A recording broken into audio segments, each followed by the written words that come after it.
Oh, today we are going to be having some fun. I'm going to be telling you how to create some really frugal, yet homemade and heartfelt gifts, and you don't have to cook a thing. Coming up next.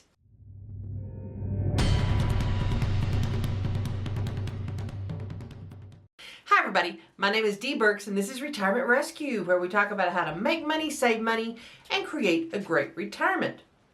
Well, you know, when the holidays roll around, or really any time of year, when you have gift-giving events, weddings, little gifts you need to give to friends, or showers, or whatever it is, there are always times you need that little gift. But you don't want to spend a lot of money. I'm going to show you how to create gifts under $5. In fact, a lot of them are under $3 that people will be really impressed with, but you don't take hardly any of your time to make. So let's get started. Now I'm going to tell you up front, every single recipe, every single thing that we're talking about is going to be down in the description. So you don't have to guess. It's all down in the description. And I'm going to be talking through some of the variations and things you can do with them. A lot of things that you can give people that are mixes, that are for hot drinks, anything like that that's dry and shelf stable, can give you a wonderful supply of gifts at a moment's notice. So if you're invited to a dinner party, if you need a host gift, if you need anything, it's right there on the shelf. You can grab it and go, and it costs you less than $3. Many of the mixes and things I'm going to be talking about start with a base. In other words, a pre-made base. That's what makes it so easy. When you're trying to make a dry mix of anything, whether it's hot cocoa or a spice cake or anything, and you're trying to put together a dry mix from scratch, it costs way more than if you just start with a base. That's because you always have to buy more ingredients than you need, because that's how they're packaged. It's not like you can buy exactly what you need. That's where the cost comes in, and then you have all these ingredients left. Well, we're not going to have that problem. And the first thing we're going to be talking about is hot chocolate. Now, who doesn't love hot chocolate? This is a hot chocolate mix. And basically, all you have to do is get a basic hot chocolate mix. I prefer Swiss Miss hot chocolate, but you can get any kind you like, and you can buy them in bulk at your local Costco, at your grocery store, even on Amazon. And I'm going to be using the Amazon example just because I have the price for that and everything. But on Amazon, 2 of these really large Swiss Miss hot chocolate bases are only $22. And just for example, I went out and I bought the basic ingredients, and I bought generics, y'all, at my local grocery store. As to do a price comparison, is there really a lot of savings to use something pre-made? The answer is yes. I spent $19.05 for 4 items to put in this mix, and they were generic. They weren't anything fancy. The Swiss Miss, I could have bought double for $22. So just a huge cost savings, and you know it's going to be good. But here's the real trick to it. I take this base hot chocolate mix, and I do all sorts of variations by adding various spices and ingredients that are also dry to this mix. For example, I do a Mexican hot chocolate that people love. All I do is I take this base mix. I add cinnamon, and I add some cayenne pepper. Now, I add quite a bit of cayenne pepper because, you know, I love it caliente. But if you want to back off the cayenne just a little bit, you can. And I'll have the various measurements down below so you'll know how much to put in. Something I also like to do, because, you know, I live in New Mexico, and bizcochitos are the cookie of New Mexico. Bizcochitos are a cinnamon sugar cookie that has anise in it, that licorice flavor. So if you have some licorice lovers that might like bizcochitos, you can add those 2 flavors in, your cinnamon and that licorice flavor. Here again, dry. There are so many options when you are doing this sort of chocolate mix, that your imagination can absolutely run wild. I like to add a instant espresso to hot chocolate to give it a little bit of coffee flavor. People love that. It's more like a cappuccino rather than a straight hot chocolate. You can also get dehydrated marshmallows and add those too. A lot of people I know don't like marshmallows, so I don't do that one. But the mix itself is relatively cheap, and you just make variations of it depending on what those you are giving gifts to might like. You might make a batch that's the Mexican hot chocolate. You might make a batch that is a raspberry hot chocolate, and for that you would need powdered raspberries. Now I will tell you right up front that powdered fruit is not really super cheap, but you only need a little bit of it, so it goes a long ways. You can buy a very, very small little pouch of it that's been already dehydrated and powdered, not just dehydrated. Get the powdered kind. And you can make all different fruit flavors. People love raspberry with their hot chocolate. They love lavender. They love orange. Orange and chocolate is a wonderful fruit combination with that chocolate. It's just great. But I have made a complete list below of the various options you can make just by buying this base hot chocolate and adding a few things. And the thing is, when you put them in a really pretty little jar and add a ribbon, as well as a tag that explains how to mix their hot chocolate with their water or their milk, you definitely want to add that to your label. It is good for any occasion. And isn't this a wonderful gift? You can give this gift to all sorts of service people that help you, that deliver packages, FedEx, UPS. You can give it to your hairdresser, your dog groomer, anybody that you want to give a gift to, but you really don't want to spend a lot of money on. This is the perfect gift. Now, when I say $2 to $3, that's assuming, number one, it's going to be on the lower end of that spectrum if you already have the jars. I'm a big fan of reusing jars, especially anything that's a little bit decorative. This jar is actually a Stonewall Kitchen jar that's left over. I don't even remember what I had in it. But I tend to save jars. These are great. You don't have to pay for the jar. All you're putting in it is the mix, and this mix is very inexpensive. So this makes a wonderful, homemade, heartfelt gift on a dime.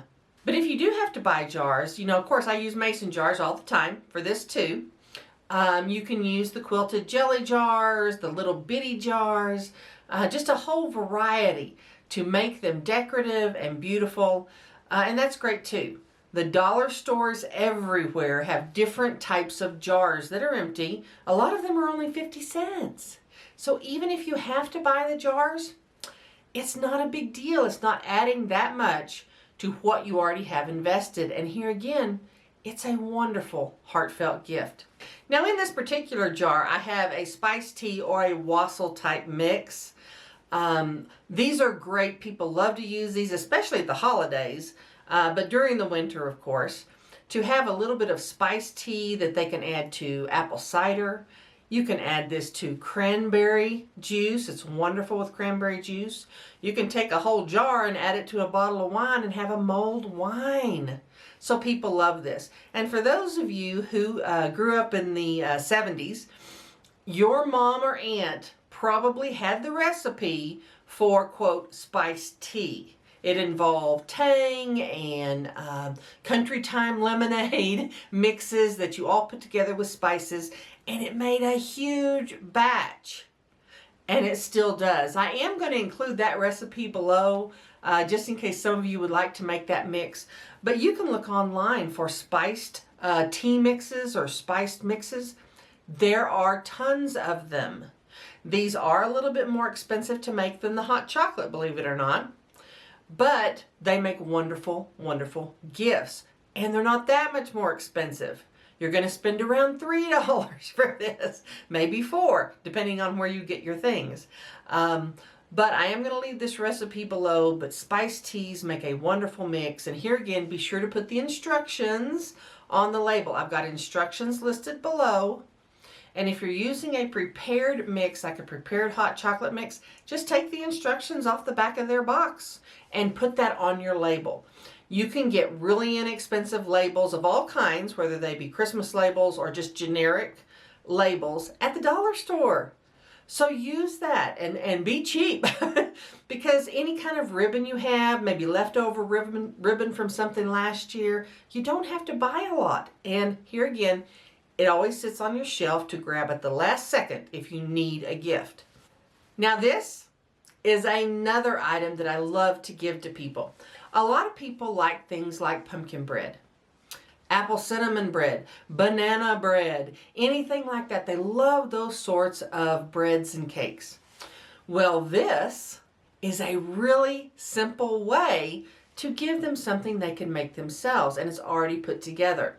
And let me talk about how this works. The best thing about this sort of gift is that it starts with something very simple. In this case, it's a spice cake mix. You can get these, depending on where you shop, for 99 cents, $1.49, sometimes a lot cheaper. And when they go on sale, I buy a bunch of them. One of these little cake mixes gives you everything you need to make a pumpkin bread, a banana bread, and it has a lot of the spices in it. So it saves you a lot of time and a lot of money, and you can put it together in a jar like this. Now this is a quart jar, and you're going to need a quart jar for this sort of thing. Let's take pumpkin bread for instance. That's what I made up here. I added extra spices that you can see here at the top, and these are pumpkin pie spice, cloves, and I'm going to put the recipe below for what to add to this. And I also added about 3/4 of a cup of pecans. Now if you add nuts, it's going to up your expense because nuts are expensive.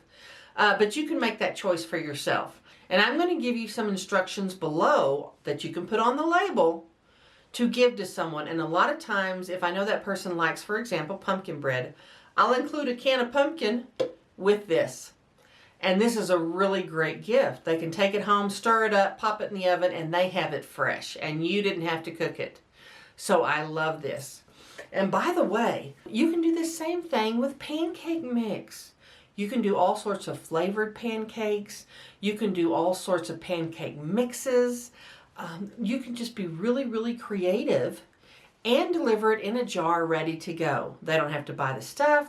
All they have to do is put it together and they're good. Now let's talk for a second about jars. Let's say you have 6 different jars. They're all different sizes. You don't really know how much to make to fit in those jars. A quick trick that I do is I take the jars I'm actually going to use, if they're all different sizes, and I scoop out my hot chocolate mix, being sure each one of those jars are full. And then I measure it and I adjust my recipe based on that measurement. For example, let's say you have 6 jars, all different sizes, and it ends up being 8.5 cups. Then you would adjust the recipe that I have below. If it's for 6 cups and you add 1 teaspoon of cinnamon, then if you're doing 8 cups, you would just add a little bit more cinnamon. It is super simple to raise or lower the amount of things you're adding based on that measurement. And it doesn't have to be exact. That's one of the best things. If you're off a little bit, so what? And you always taste it before you put it in the jars just to make sure it tastes good. And then you know you're going to have enough to fill up all of those jars, even if they're odd sizes, and not have any left over that might go to waste. It never goes to waste at my house because I'll use it.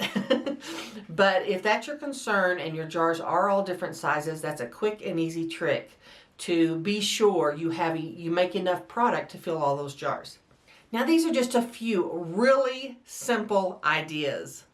And if you think about it, you can probably think of lots more. But the real trick is to start with a base that's already made. Start with a commercial base of some kind that you can get inexpensively. And then jazz it up. It becomes your own recipe at that point. And it's easier, faster, and more economical than trying to do everything from scratch. Now, if you've enjoyed this video, please click subscribe. And I'll see you next time.